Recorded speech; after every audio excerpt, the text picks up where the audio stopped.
உங்களுக்கு அந்தவுடைய சமாதான சந்தோஷத்தை நாம் தெரிவிச்சு கொள்வோமா? Praise the Lord. Praise the Lord. Praise the Lord. நம்ம இன்றைக்கு தியானமாக எடுத்துக்கொள்ளக்கூடிய ஒரு நல்ல தலைப்பை ஆண்டவர் நமக்கு இன்றைக்கு கொடுத்திருக்கிறார். மார்க் எழுதிய நற்செய்தி 5ஆம் அதிகாரம் 36வது வசனத்தை நாம் யாராவது ஒருவர் வாசிப்போம்.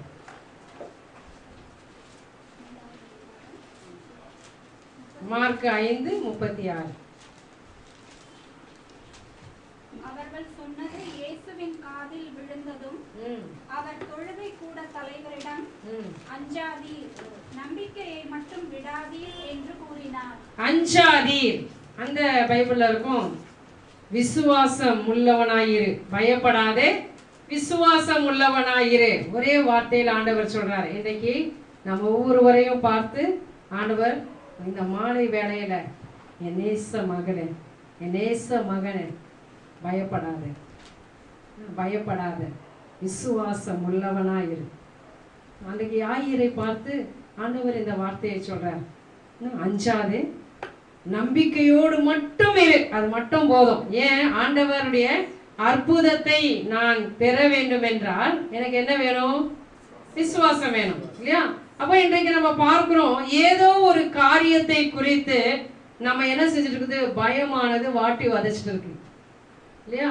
நம்முடைய ஒவ்வொருடைய தனிப்பட்ட வாழ்க்கையில இல்ல சிஸ்டர், எனக்கு எதுக்குமே பயம் இல்லை அப்படின்னு சொல்ற ஆள் இந்த உலகத்துல யாருமே இல்லை. எதுக்காவது ஒரு பள்ளிக்காவது பயந்து நம்ம உட்காந்துட்டு இருப்போங்க, இல்லையா? எதுக்காவது ஒரு காரியத்துக்கு நம்ம பயமானது நம்மளை வாட்டி வதைச்சிருக்கோம். இங்க பாத்தீங்கன்னா எல்லாம் நிறைய பேர் பெற்றோர்கள் இருக்கீங்க, உங்களுக்கு நிறைய கவலை எதை குறிச்சு இருக்கும்? பிள்ளைகளை குறிச்சு இருக்கும். யதார்த்தமான உண்மை, இல்லையா? பிள்ளைகளை குறிச்சு கவலை. அடுத்தது எதை குறிச்சு இருக்கும்?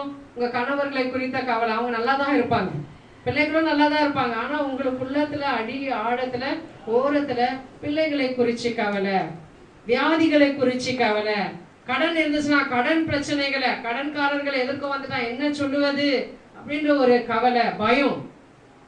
பயம். பள்ளியில படிக்கிற பிள்ளைகள் இருக்காங்க அப்படின்னு சொன்னாக்கா அந்த பிள்ளைகளுக்கெல்லாம் எதை குறிச்சு பயம் இருக்கும்? டீச்சரை பார்த்தா பயமா இருக்கும் சில பிள்ளைங்களுக்கு, இல்லையா? அந்த கிளாஸ் ரூமுக்குள்ள நுழையும் பொழுது அந்த கிளாஸ் டீச்சர் அந்த பீரியட் வந்த உடனே ஒரு சில பிள்ளைங்களுக்கு ஆட்டம் கட்டணும், பயம். அப்போ வேலை செய்யற ஆட்களுக்கு பாத்தீங்க தொழிற்சாலைகள்ல அவங்களுக்கெல்லாம் என்ன பயம் இருக்கும்? பாஸ பார்த்தா பயமா, இன்னும் வேலைக்கே போல ஆள் சொல்றாரு, இல்லையா? அப்ப இவர் என்ன இருக்கும்? அங்க ஆட்களை பார்த்தா அவருக்கு மேல யாருன்னா கொஞ்சம் அதிகமா வல்லமை உள்ளவங்களா பார்த்தா இவர் என்ன பண்ணுவாரு? அந்த சத்தம் போட்டு பேசுறத பார்த்தா இங்க ஆள் பயந்து நடக்கிட்டு இருப்பாரு, இல்லையா? அப்ப இன்றைக்கு இப்படிப்பட்ட ஒரு பயம் உள்ள ஒரு சூழ்நிலையில தான் உலகம் ஓடிட்டு இருக்குது. எவ்வளவுதான் அதிகாரமும் எவ்வளவுதான் பதவியும் பட்டமும் படிப்பும் எல்லாமே இருந்தாலும் கூட வீடுகள்ல நீங்க பார்த்தீங்க அப்படின்னு சொன்னா ஏதோ ஒரு பயத்தோடு கூட வாழ்ந்து கொண்டு இருக்கிறீங்க. அப்ப இப்படிப்பட்ட ஒரு சூழ்நிலையில தான் ஆண்டவர் உங்களை பார்த்து என்ன சொல்றாரு? பயப்படாத, அஞ்சாத. இந்த மாலை வேளையில ஆண்டவர் உன்னை பார்த்து சொல்லுகிறார். இந்த தனிப்பட்ட விதத்துல பெயர் சொல்லி சொல்றாரு, என் நேச மகளே, நீ அஞ்சாத, நீ கலங்காத, தைரியமாயிரு, விசுவாசம் உள்ளவனாயிரு. அப்ப இன்றைக்கு நம்ம பார்க்கிறோம், இந்த வசனத்தை யாருக்கு சொல்றார் ஆண்டவர்? இந்த வார்த்தைகளை யாருக்கு சொல்றாரு பைபிள்ல? யாயீர் என்ற ஒரு மனிதனுக்கு. அவர் எப்படிப்பட்டவரா இருந்தாரு? தொழுகை கூட தலைவர், செப கூட தலைவரா இருந்தார். நல்ல ஒரு போஸ்டிங்ல இருக்கிற ஒரு மனுஷங்கிட்ட இப்படிப்பட்ட ஒரு வார்த்தையை ஆண்டவர் சொல்லக்கூடியவரா இருக்கிறார். எந்த சூழ்நிலையில, எப்படிப்பட்ட ஒரு சூழ்நிலையில யாயிர்கிட்ட இந்த வார்த்தைகளை ஆண்டவர் சொல்லக்கூடியவராக இருந்தார்? அதான் நம்ம இப்ப தியானிக்க போறோம். 22வது வசனத்தை நீங்க படிச்சு பார்த்தீங்க அப்படின்னு சொன்னாக்கா 22, 23 படிங்க. 5, 22, 23. தொழுகை கூட தலைவர்களுள் ஒருவரான யாயீர் என்பவர் வந்து அவரை கண்டு அவரது காலில் விழுந்து, என் மகள் சாவும் தருவாயில் இருக்கிறாள், நீர் வந்து அவள் மீது உன் கைகளை வையும், அப்போது அவள் நலம் பெற்று பிழைத்துக் கொள்வாள் என்று அவரை வருந்தி வேண்டினார். அப்ப இங்க பார்க்கிறோம், யாயிருடைய எந்த சூழ்நிலையில, எப்படிப்பட்ட ஒரு சூழ்நிலை? அவருக்கு ஒரே ஒரு மகள், செல்ல பிள்ளையா வளர்த்த அன்பு மகள். அவர் என்னவா இருக்கிறா? வியாதிப்பட்டு மரண தருவாயில நிக்கிறான். மறிக்கிற தருவாயில இருக்கும் பொழுது இந்த ஜெபக்கூட தலைவர் ஹாஸ்பிட்டலுக்கெல்லாம் கூட்டிட்டு போயிருப்பாரா, இருக்க மாட்டாரா? நிச்சயமா கூட்டிட்டு போயிருப்பாரு இல்லையா? இதை நம்ம இன்றைக்கு தியானிக்க போனோம். இப்ப யாயிர் என்ன செஞ்சாரு அப்படின்னு சொன்னாக்கா, இவரை நிறைய மருத்துவமனைகளுக்கு கூட்டிட்டு போயிருப்பார். யாரெல்லாம் வைத்தியம் சொன்னாங்களோ அந்த வைத்தியத்தெல்லாம் தன்னுடைய மகளுக்கு செய்து தன்னுடைய மகள் எப்படியாவது பிழைத்துக் கொள்வாளாம் அப்படின்ற பயமோ கவலையோ இவரை தினமோ வாட்டிட்டு இருந்தது. அப்ப இப்படிப்பட்ட ஒரு சூழ்நிலையில தான் யாயிர் என்ற அந்த தொழுகை கூட தலைவர் இயேசுவை பற்றி கேள்விப்படுறாரு. இயேசுவை பற்றி என்ன கேள்விப்படுறாரு? அதுக்கு முன்னாடி நீங்க படிச்சு பார்த்தீங்க அப்படின்னாக்கா, இயேசு வந்து அந்த ஊருக்கு வராரு. அதுக்கு முன்னாடி என்ன நடக்குது அப்படின்னு சொன்னா, ஒரு 2000 லேகிய பேய்கள் பிடிச்ச ஒரு மனிதனுக்கு இயேசு என்ன செய்யறாரு? அற்புதங்களை செய்கிறார். அவன் பேயை ஓட்டி 2000 பேய்களை எங்க விரட்டுறாரு? பன்றிகளுக்குள்ளாக அனுப்பிட்டு அப்புறமா தான் இவர் வராரு இந்த ஊருக்கு இல்லையா? இப்படி வரும் பொழுது இயேசு வருகிறார் இந்த ஊருக்கு அப்படின்னு தெரிஞ்ச உடனே யாயிருக்குள்ளாக இயேசுவை பற்றி என்ன கேள்விப்படுறான் அப்படின்னா, இயேசு அற்புதங்களை செய்கிறவர், இயேசு தொட்டா அற்புதங்கள் நடக்கும். இப்ப பாடணும் இல்லையா? அழகான ஒரு பாட்டு பாடணும். என்ன பாட்டு? தொட்டு குணமாக்கும் ஐயா. எல்லாம் மாறுமே எல்லாம் மாறும். இயேசு தொட்டா என் வாழ்க்கை மாறும். அப்ப இங்க பார்க்கிறோம், இயேசு சப்பானிகளை தொட்டா அவங்க ஏந்திரிச்சிடறாங்க, குஷ்டரோகிகளை தொட்டா சுகமாகறாங்க. என்ன அடுத்தது? காது இல்லாதவங்களை செவிகளை தொட்டா அவங்க காது கேக்குது, கண் இல்லாதவருடைய கண்களை தொட்டா அவருடைய பார்வை பெற்றுக்கொள்றாங்க, முடமானவங்களை தொட்டா அவங்க எழுந்திருச்சு ஓடுறாங்க, படுக்கையில திமிர்வாத காரனை அவர் பார்த்தாரு தொட்டாரு, என்ன நடக்குது? எழுந்து படுக்கையை தூக்கிட்டு போ அப்படின்னு சொன்னாக்கா அற்புதங்கள் நடக்கிறது. அப்ப இயேசுவின் வாழ்வில இயேசு கிட்ட பெரிய அற்புதங்கள் என்ற செய்தியை கேட்ட உடனே இப்ப இவனுக்கு ஒரே வழி என்னவாயிடுச்சு? இயேசுதான். இவன் எடுத்த எல்லா முயற்சிகளும் தன் மகள் பிழைத்துக் கொள்ள வேண்டும் என்று அவன் எடுத்த எல்லா முயற்சிகளும் இங்க தோல்வியில போயிடுச்சு. மருத்துவர்கள் அவன் எடுத்துக்கொண்ட மருந்து மாத்திரைகள், அவன் செலவழித்த பணம் எல்லாமே ஒன்னும் இல்லை அப்படின்னு ஆன பிறகுதான் அவன் கடைசியில இயேசுவை தேடி போறான், இயேசுவை பற்றி கேள்விப்படுறான். அப்ப அவனுக்கு இருக்கிற ஒரே வழி என்னவா இருந்தது? இயேசுதான். இயேசு கிட்ட எப்படியாவது போய் நான் என் மகளை பிழைக்க வைக்கணும் அப்படின்னு சொல்லிட்டு போறான். அப்ப இங்க என்ன நடக்குது அப்படின்னு பார்க்கிறோம். 23வது வசனத்தை படிங்க. என் மகள் சாகும் தருவாயில் இருக்கிறாள், நீர் வந்து அவள் மீது உம் கைகளை வையும், அப்போது அவள் நலம் பெற்று பிழைத்துக் கொள்வாள். இயேசு லேண்ட் ஆகுறாரு. எங்க இருந்து? கடற்கரையில இருந்து அப்பதான் லேண்ட் ஆகுறாரு இவரு இல்லையா? அப்ப யாயிர் என்ன செய்யறாரு? ஃபர்ஸ்ட் விண்ணப்பத்தை எடுத்து ஓடுறாரு. இப்ப இவருடைய விண்ணப்பம் எப்படிப்பட்டதா இருந்தது அப்படின்னு சொன்னா, விசுவாசம் உள்ள ஜெபம். எப்படிப்பட்ட விசுவாசம்? என்னத்து மேல விசுவாசம் வச்சிருந்தா? இயேசு வந்து என் பிள்ளையின் மீது கைகளை வைக்கணும். இயேசு வந்து கைகளை வைத்தால், தொட்டால், இயேசு என் பிள்ளையை தொட்டால், அதுலதான் அவனுடைய விசுவாசம். சரிங்களா? அப்ப இயேசு வந்து என் மகளை தொட்டா என் மகள் என்ன ஆயிடுவா? பிழைத்துக் கொள்வாள். இந்த மனசுக்குள்ளாக அவனுக்குள்ளாக இந்த விசுவாச விதை போயிடுச்சு. போன உடனே இயேசு கிட்ட என்ன செய்யறான்? அதே விண்ணப்பத்தோடு கூட அறிக்கை செய்ய போகிறான். என்ன சொல்றான்? இயேசு கிட்ட போயிட்டு திருப்பி அதே வசனத்தை படிங்க. 23வது வசனம் மட்டும். என் மகள் சாகும் தருவாயில் இருக்கிறாள், நீர் வந்து அவள் மீது உன் கைகளை வையும், அப்போது அவள் நலம் பெற்று பிழைத்துக் கொள்வாள் என்று அவரை வருந்தி வேண்டினார். அப்ப இங்க அதற்கு முன்னாடி ஒரு வசனம் வருது. என்ன? அவன் இயேசுவின் பாதத்துல போய் விழுறான். இயேசுவின் பாதத்துல. நம்ம என்ன செய்திருப்போம்? ஒரு டாக்டரை பார்த்துட்டோம், அவரோட காலில் எவ்வளவு மக வந்து துடிச்சிட்டு இருக்கிறான். கோமா ஸ்டேஜ்ல இருந்த மக என்ன ஆயிடுச்சு? இப்போ உயிர் அப்படியே போயிட்டு இருக்கு, மரண தருவாயில. இந்த மரணத்தோட கூட போராடி கொண்டிருக்கிறாள் அவன் மக. இயேசுவை பத்தி கேள்விப்பட்ட உடனே நம்ம என்ன செஞ்சிருப்போம்? சீக்கிரமா வாங்க இயேசுவே. அப்படியே கூப்பிட்டாருங்க? இல்ல, இங்க இருந்து ஒரு வார்த்தை சொல்லிடுங்க, என் மக குணமாயிடுவா அப்படி கூட சொல்லல அவரு. ஏதாவது வந்து கொஞ்சம் செய்யுங்களே, சீக்கிரமா பாருங்களே அப்படின்னு சொன்னாரா? அது கூட சொல்லல. என்ன செய்தாரு? இயேசுவின் பாதத்துல போய் விழறார். அப்ப இயேசுவின் பாதத்துல ஒரு ஜெபக்கூட தலைவன். அந்த காலத்துல பாத்தீங்கன்னா ஜெபக்கூட தலைவர்களுக்கெல்லாம் நிறைய என்ன இருந்தது? கொஞ்சம் பெரிய இடம் இல்லையா? அதிகாரம் இருந்தது. அவங்க எல்லாம் ஈஸியா இப்படி வந்து ஒரு சாதாரண லே பிரீச்சர் காலில் விழ மாட்டாங்க இல்லையா? இயேசு வந்து என்னவா இருக்காரு? இவர் தச்சன் மகன். அவரை பத்தி அதான் சொல்றாங்க. ஏன் இயேசு தச்சன் மகன்? இவர் தந்தையெல்லாம் எங்க கிட்ட தானே இருக்காரு, சகோதரர்கள் எல்லாம் இங்க தானே இருக்காங்க, இவருடைய அம்மா இங்க தானே இருக்கிறாங்க. இவன் சாதாரண தச்சன் மகன் தானே, எதுவுமே படிப்பறிவு இல்லாதவன் இவன், எந்த காலேஜுக்கோ போய் படிக்கல. இப்ப இயேசுவை பற்றி இப்படி எல்லாம் அவர் கேட்டு தெரிஞ்சிருந்தது. ஆனாலும் இவர் இயேசுவின் பாதத்துல விழும் பொழுது தச்சன் மகன் என்று விழவில்லை. அல்லேலூயா, அல்லேலூயா. சூசையின் மகன், மரியாளின் மகன் என்று விழவில்லை. மாறாக இயேசுவை மெசியாவாக, அற்புதங்களை செய்கிறவராக, விடுதலையை தருகிறவராக, கண்ணீரை துடைக்கிறவர் இவர், இவராலே எல்லாம் முடியும் என்று நம்பிக்கையோடு கூட வந்து காலில் விழுந்துதான் அப்புறமா அறிக்கை செய்யறான். நீங்க வந்து என் பிள்ளைய தொட்டிங்கன்னா போதும் ஆண்டவரே, என் மகள் பிழைத்துக் கொள்வான். பாருங்க, இப்படி இயேசு சொன்ன உடனே இயேசு என்ன செய்யறாரு? ரெடி ஆயிடுறாரு. ஓகே வாப்பா போலாம், சரியா? ரெடி ஆயிடுறாரு. அவனுடைய விசுவாசத்தை கேட்ட உடனே போலாம் அப்படின்ட்டு ரெடி ஆகுறாங்க. வெளியே வந்த உடனே தான் யாயிருக்கு ஒரு சோதனை வந்துருச்சு. என்ன அப்படின்ட்டு நீங்க அதை தொடர்ந்து வர வசனங்கள்ல மட்டும் படிங்க.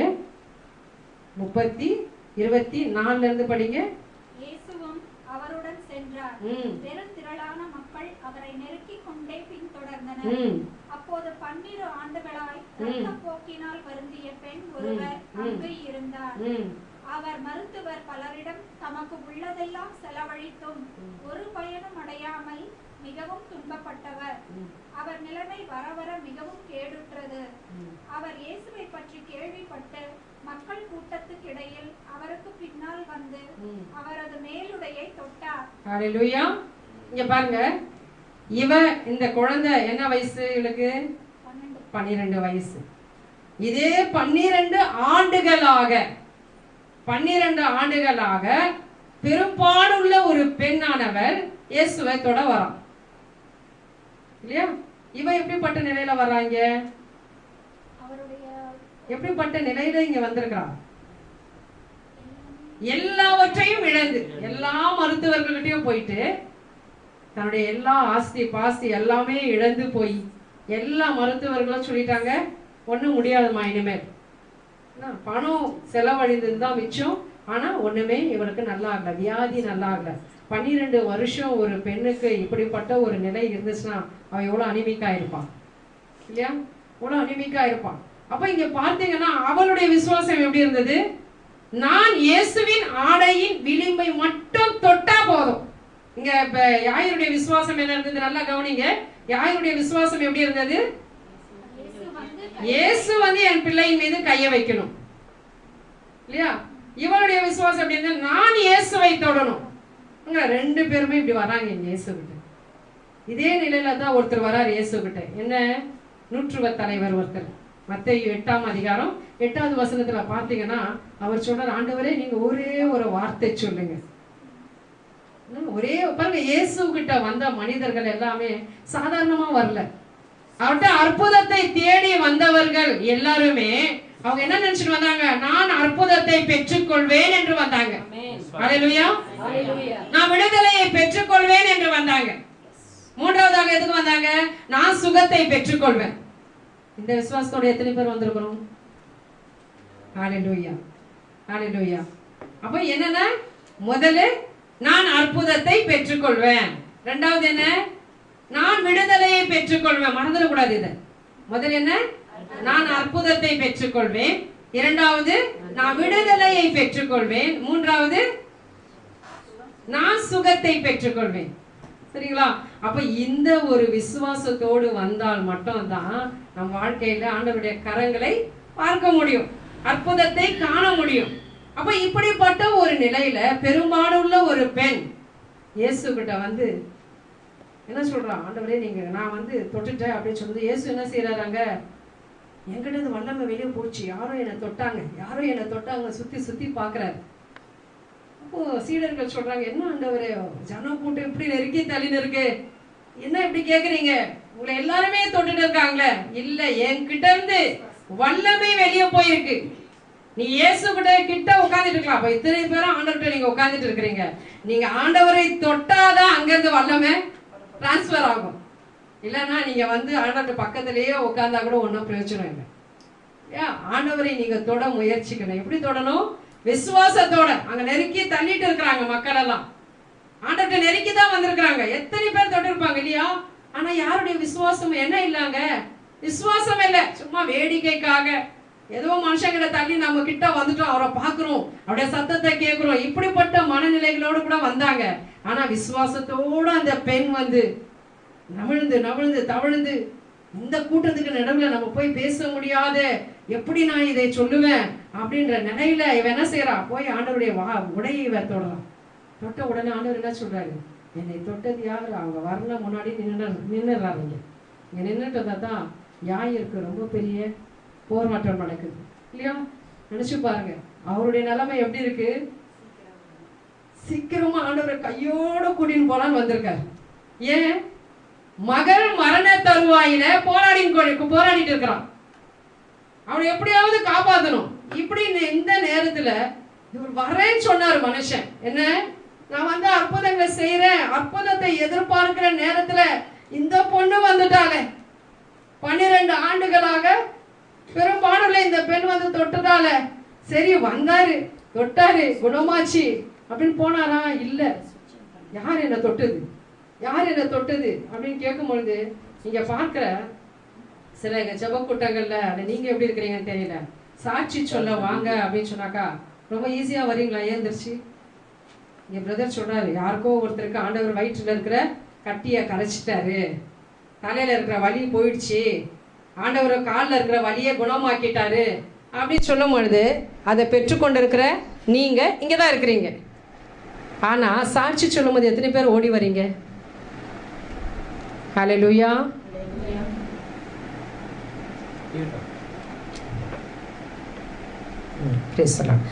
அப்போ சாட்சி சொல்ல எத்தனை பேர் வரீங்க தைரியமா?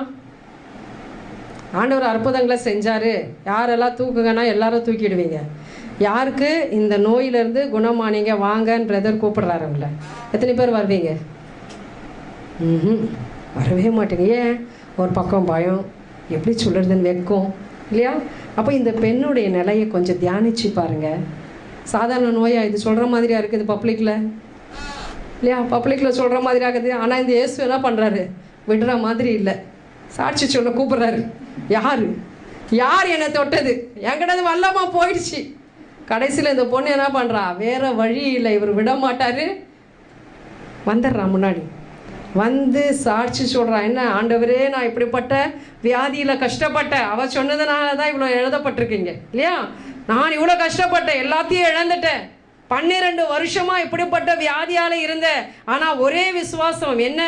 நான் உங்களை வந்து தொட்டா நான் குணமாவே, விடுதலை கிடைக்கும், நான் சுகம் கிடைக்கும் அப்படின்னு சொல்லிட்டு நம்பிக்கையோட கூட வந்தேன், நான் விடுதலை பெற்றுக்கொண்டேன் அப்படின்னு சொன்ன உடனே இயேசு என்ன செய்கிறாரு? உன் விசுவாசம் உன்னை குணமாக்கியது, போ அப்படின்னு சந்தோஷமா அனுப்புறாரு.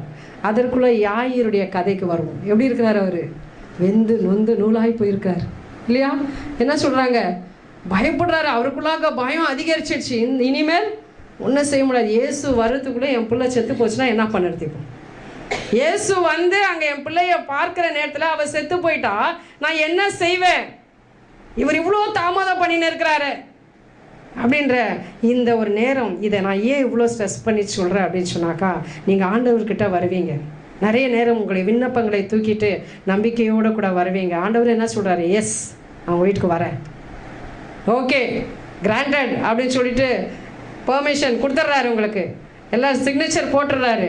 ஆனால் அது வந்து உங்கள் கையில் சேர்றதுக்குள்ள ஒரு விசுவாச போராட்டம் உங்களுக்கு இருக்கு. ஹல்லேலூயா, ஹல்லேலூயா, ஹல்லேலூயா. பாருங்க, அங்க விசுவாச போராட்டம் நடக்குது. யாருக்கு?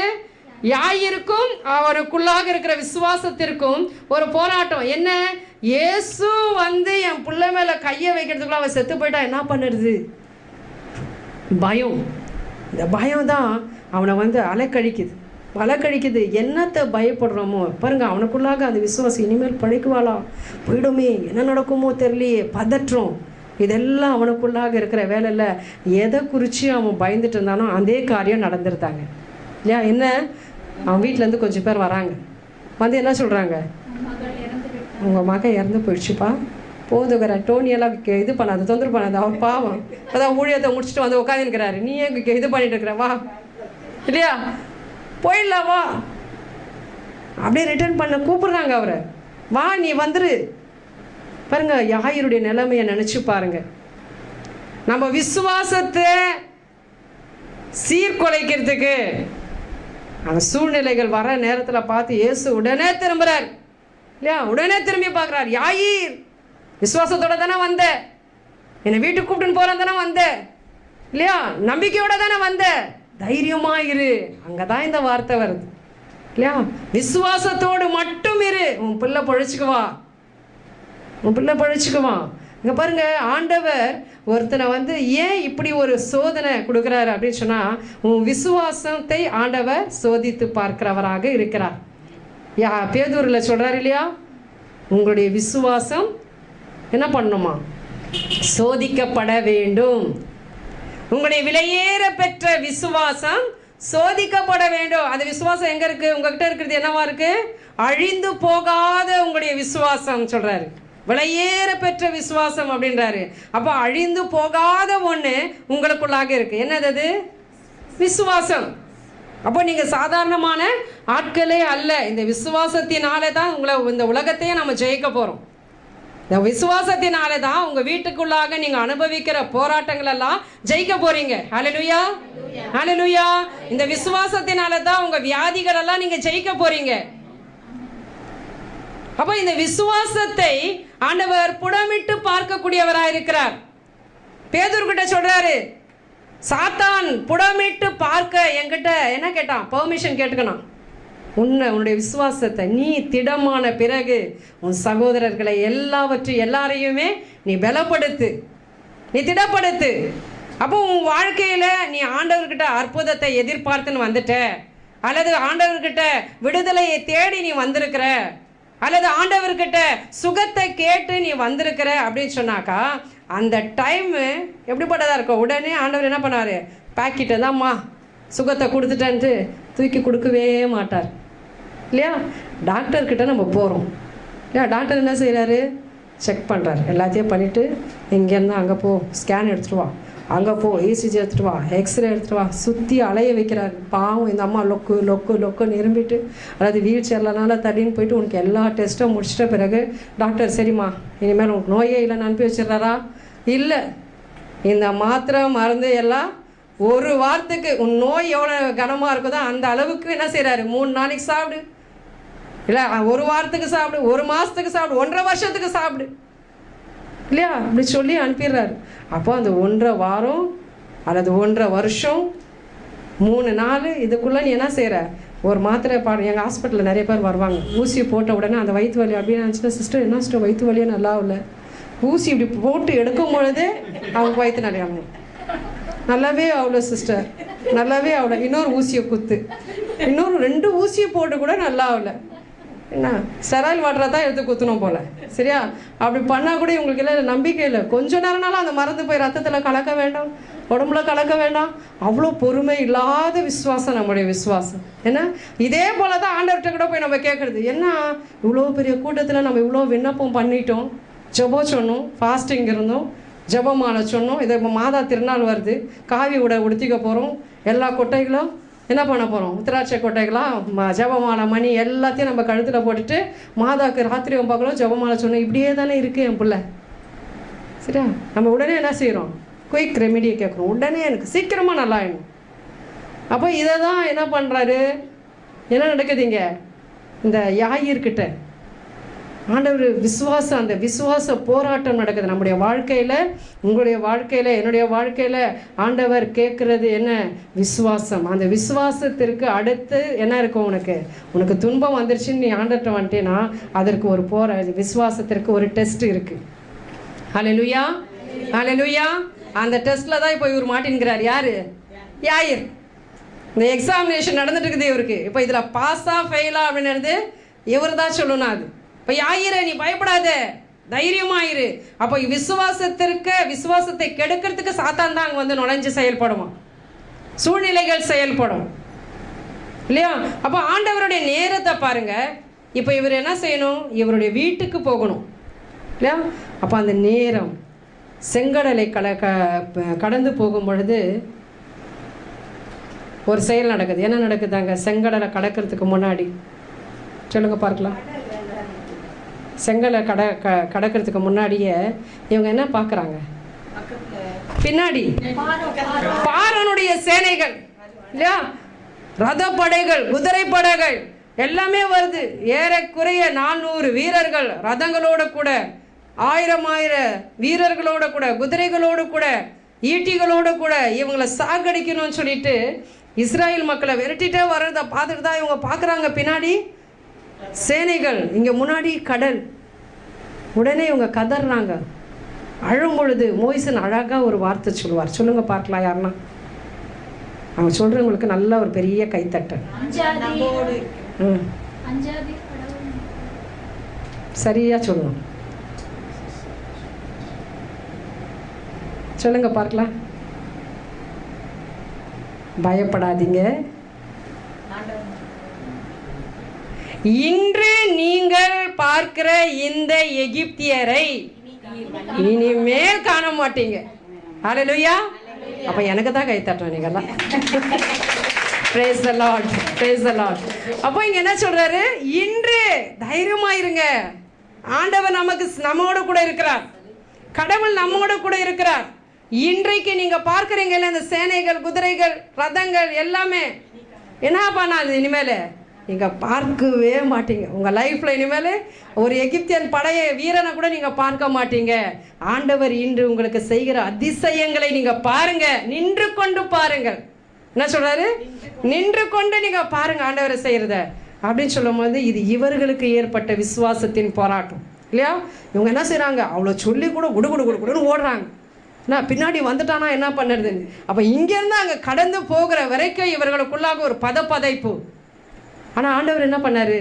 அவர்களுக்கு சொன்ன வார்த்தையில் உண்மை உள்ளவராக இருந்தார், காப்பாற்றினார் இல்லையா. அப்போ இங்கே பார்க்குறோம், விசுவாசம் எனக்கு இருக்குது அப்படின்னு சொன்னாக்கா, நான் அற்புதத்தை எதிர்பார்க்கிறேன் அப்படின்னு சொன்னாக்கா, உனக்கு ஒரு பார்வோனின் படைகள் பின்தொடர்வதற்கு, ஒரு விசுவாசத்தை சோதிப்பதற்கு சேனைகளை ஆண்டவர் உன்னை புடமிடுவதற்காக அனுப்புவார். ஹல்லேலூயா, ஹல்லேலூயா. அப்போ இங்கே பார்க்குறோம் அடுத்தது நேரம். கடவுளுக்கு ஒரு நேரம் இருக்கு. நான் கேட்ட உடனே யாயிர் வீட்டில், சரி யாயிர் நீ போயிட்டு வா, நான் உன் மகள் பிழைத்துக் கொள்வாள் அப்படின்னு சொன்னாரா? இல்லை. பாருங்க, யாயிருடைய விசுவாசம், நீ வந்து என் பிள்ளைய தொடணும். நூற்றுவத்தாருடைய விசுவாசம், இங்கேருந்து ஒரு வார்த்தை சொல்லுங்க, ரொம்ப வேகமாக நான் வந்திருக்கிறேன் இல்லையா. இவளுடைய விசுவாசம் என்ன? நானே போய் அவளை தொட்டுறேன், நானே அவரை போய் தொட்டுறேன். இந்த 3 பேருடைய விசுவாசத்திற்கும் ஆண்டவர் என்ன பண்றாரு? எஸ் சொல்றாரு, கனப்படுத்துறாரு. அந்த 3 பேருடைய விசுவாசத்தையும் கனப்படுத்துறாரு. இதுல பாராட்ட பெற்றது யாரு? நூற்றுவ தலைவன். இவ்வளோ பெரிய விசுவாசத்தை நான் பார்க்கவே இல்லைப்பா. அருகில் உள்ளவர்களுக்கும் தொலைவில் உள்ளவர்களுக்கும் நான் கடவுளாக தான் இருக்கிறேன். ஆனால் அந்த வார்த்தையில் விசுவாசம் வைத்து இங்கேருந்து சொல்லுங்க, என் பையன் குணமாவான், என் ஊழியம் குணமாவான் அப்படின்னு சொல்லிட்டு இவன் வந்திருக்கிறான் அப்படின்னு சொல்லிட்டு அவனை பாராட்டுறாரு. இவர்களை தள்ளிவிடலை, இவர்களுடைய விசுவாசத்தை கனப்படுத்துறாரு. அப்போ நீ ஆண்டவர்கிட்ட எந்த சூழ்நிலையில் எப்படி வந்து முழந்தால் படி இட்டாலும் நீ என்ன செய்யணும்? விசுவாசத்தோடு கேட்கும் பொழுது உன் விசுவாசத்தின் படி ஆண்டவர் என்ன செய்கிறாரு? உன்னை தூக்குறாரு, உன்னை கனப்படுத்துறாரு. என் பிள்ளை என்னிடத்துல கேட்டது, அதான் 1 யோவான்ல சொல்றாரு. என்ன சொல்றாரு?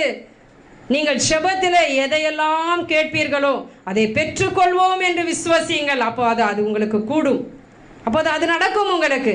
அப்போ நான் ஜெபிக்கிறேன், ஆண்டவரே இன்றைக்கு எனக்கு நல்ல சுகத்தை கொடுங்க அப்படின்னு ஜெபிச்சுட்டு வழியில் போகும் பொழுது, ஏமா இந்த நோய்க்கு ஏதாவது மருந்து தெரியுமா உங்களுக்கு எப்படின்னு கேட்டேன்னா, என்னுடைய விசுவாசம் உண்மையான விசுவாசம் அல்ல.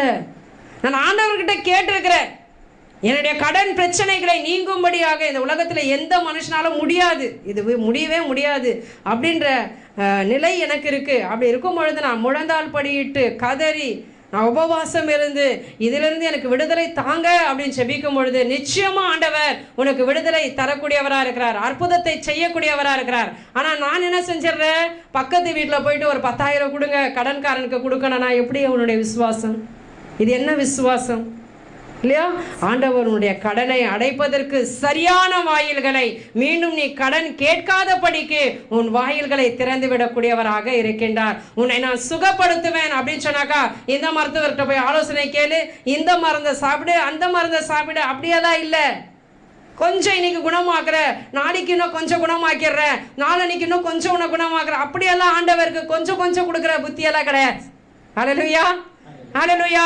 அவர் உன்னை முழுமையாக விடுதலை செய்யக்கூடியவர். அவர் உனக்கு முழுமையாக அற்புதங்களை செய்யக்கூடியவர். அவர் உன்னை முழுமையாக சுகப்படுத்தக்கூடியவராக இருக்கின்றார். அவர் உனக்கு முழுமையான அற்புதங்களை செய்து உன்னை கனப்படுத்தக்கூடியவராக இருக்கின்றார். அப்ப நான் எப்படிப்பட்ட சூழ்நிலையில, எப்படிப்பட்ட நிலையில விசுவாசத்தோடு கூட என்னுடைய விண்ணப்பத்தை நான் ஆண்டவர்கிட்ட கொடுக்குறேன். நிறைய பேரை பார்த்தீங்க அப்படின்னு சொன்னாக்கா, விண்ணப்பம் கொடுக்குறேன்னு சொல்லிட்டு பரிந்துரை ஜெபம் சொல்கிறேன் அப்படின்னு சொல்லிட்டு எல்லாம் மிக்சரை வாங்கி போய் ஆண்டவர்கிட்ட கொடுப்பாங்க. மிக்சரை வாங்கி சாப்பிட்டுட்டு இருக்கோம்ல, எல்லாருமே சாப்பிட்ருக்குறோம். எப்படி சாப்பிடுவோம்? அதை மிக்சரை வாங்கினாக்கா ஒரு சிலர் பார்த்தீங்கன்னா எடுத்து லபக் லபக்குன்னு போடுவாங்க.